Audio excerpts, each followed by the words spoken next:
अस्सलाम वालेकुम online family, मैं उम्मीद करता हूँ आप खैरियत से होंगे और जहाँ भी होंगे खुश होंगे। आज जिस टॉपिक के ऊपर मैं आपके साथ अपने थॉट्स शेयर करना चाह रहा हूँ, बात करना चाह रहा हूँ, वो एक ऐसा टॉपिक है कि जो मैं काफ़ी अरसे से आपके साथ डिस्कस करना चाह रहा था, लेकिन मुझे मौका नहीं मिल सका कि मैं वो आपके साथ किसी वीडियो के ज़रिए शेयर कर सकूँ।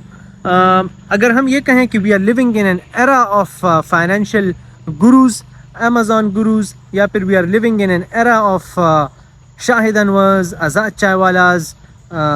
वकार जकाज, तो ये कोई गलत बात नहीं होगी। हमारे मुल्क में, हमारी नेबरिंग कंट्रीज़ में, वेस्ट में, पूरी दुनिया के अंदर मैं ख़ुद ऑब्ज़र्व कर रहा हूँ। पर्सनली मैंने ये ऑब्ज़र्व किया है कि मशरूम ग्रोथ हुई है फाइनेंशियल एजुकेशन देने वाले इन्फ्लुएंसर्स की। यूट्यूब चैनल्स बन रहे हैं, इंस्टाग्राम हैंडल्स बन रहे हैं, फेसबुक पे पेजेस बन रहे हैं, और फाइनेंशियल एजुकेशन जो है वो ये एक चीज़ बन रही है, इट्स बिकमिंग अ थिंग। और जितने भी मोटिवेशनल स्पीकर्स हुआ करते थे, पब्लिक स्पीकर्स हुआ करते थे, वो भी इन टॉपिक्स के ऊपर कन्वर्ट होना शुरू हो गए हैं और स्ट्रेट अवे फाइनेंस के ऊपर बात कर रहे हैं। तो मैं पर्सनली ये बिलीव करता हूँ कि फ़ाइनेंशियल एजुकेशन, फ़ाइनेंशियल लिटरेसी इंतहाई ज़रूरी चीज़ है, और हमारी यंगर जनरेशन को सिखाना चाहिए कि फाइनेंशियली स्टेबल बंदा कैसे होता है, फाइनेंशियल फ्रीडम कैसे हासिल की जाती है। फाइनेंशियल एजुकेशन हमारे एजुकेशन सिस्टम का हिस्सा होना चाहिए। हमारी फैमिलीज़ में ये कल्चर प्रमोट होना चाहिए कि जो बच्चों को बचपन से सिखा सकें कि पैसे कैसे कमाए जाते हैं, किस डायरेक्शन के अंदर हमें जाना चाहिए, दुनिया के अंदर पैसे कमाने के क्या क्या ट्रेंड्स चल रहे हैं, और इकोनॉमिकली एज अ सोसाइटी हम स्टेबल कैसे हो सकते हैं, और एक इकोनॉमिक पावर हम एज अ कंट्री कैसे बन सकते हैं। तो ये इस पार्ट के साथ मैं 100% एग्री करता हूँ, और मैं पर्सनली इसका एडवोकेट हूँ कि ये होना चाहिए, और इस पे मैं ख़ुद भी एम्फेसाइज़ करता हूँ, और इसके ऊपर मैं ख़ुद भी प्रैक्टिस करने की कोशिश करता हूँ।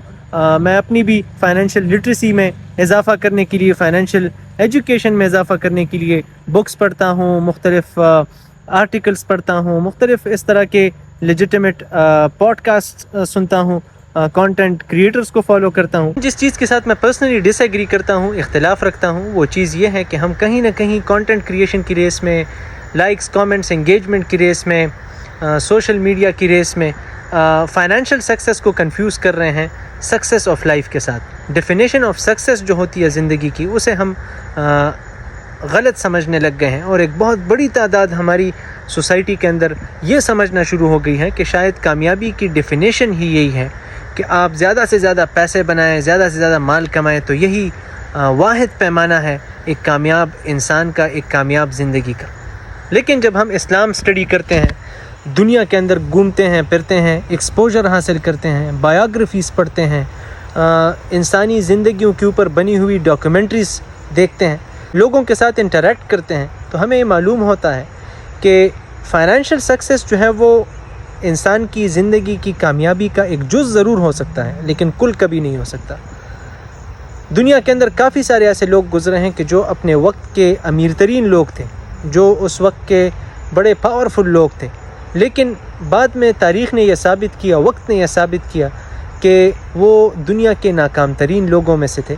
कि जिनका शुमार दुनिया के बदतरीन लोगों में से था। उसकी वजह ये थी कि उन्होंने जो माल बनाया, उन्होंने जो पैसे बनाए, तो वो उन्होंने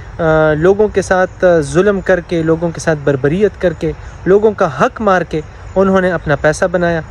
इल्लीगल तरीके, इल्लीगल रास्ते इख्तियार करके उन्होंने अपने पैसों के लिए रास्ते खोले।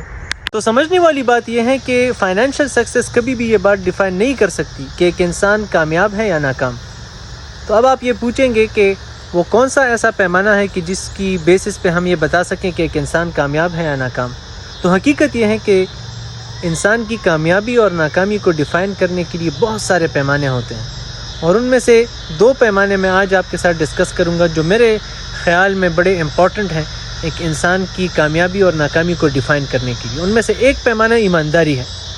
एक इंसान चाहे बिज़नेस कर रहा है, फ्रीलांसिंग कर रहा है, साइंटिस्ट है, टीचर है, लॉयर है, लेबर है, जिस भी फील्ड के अंदर एक इंसान काम कर रहा है, अगर वो ईमानदारी के साथ अपना काम कर रहा हो तो उस इंसान को हम कामयाब इंसान तस्वर करेंगे, रिगार्डलेस कि वो अमीर है या गरीब है। सेकेंडली,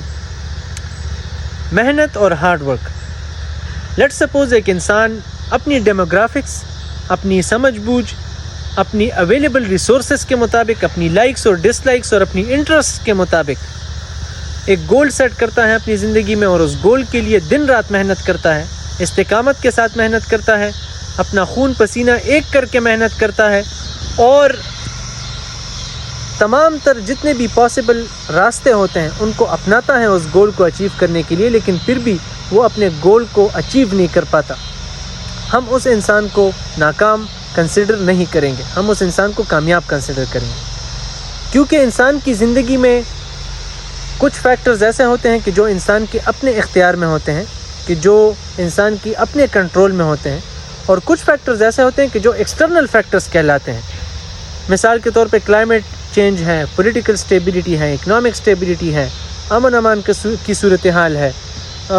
بہت بیماری ہے، بہت ساری ایسی چیزیں ہوتی ہیں کہ جو آپ کی انسان کی اپنی کنٹرول میں نہیں ہوتی. تو اگر ایک انسان نے اپنی کنٹرول میں جتنی بھی کوشش تھی وہ کی ہے، لیکن کسی ایکسٹرنل فیکٹر کی وجہ سے وہ کامیاب نہیں ہو سکا، تو آپ اس انسان کو کبھی بھی ناکام تصور نہیں کریں گے. اسی طرح بہت سارے پیمانے ہیں کہ جن کی بیسس پہ آپ ایک انسان کی کامیابی اور ناکامی کو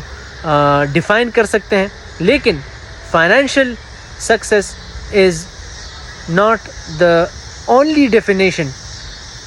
and is not the only thing to define success.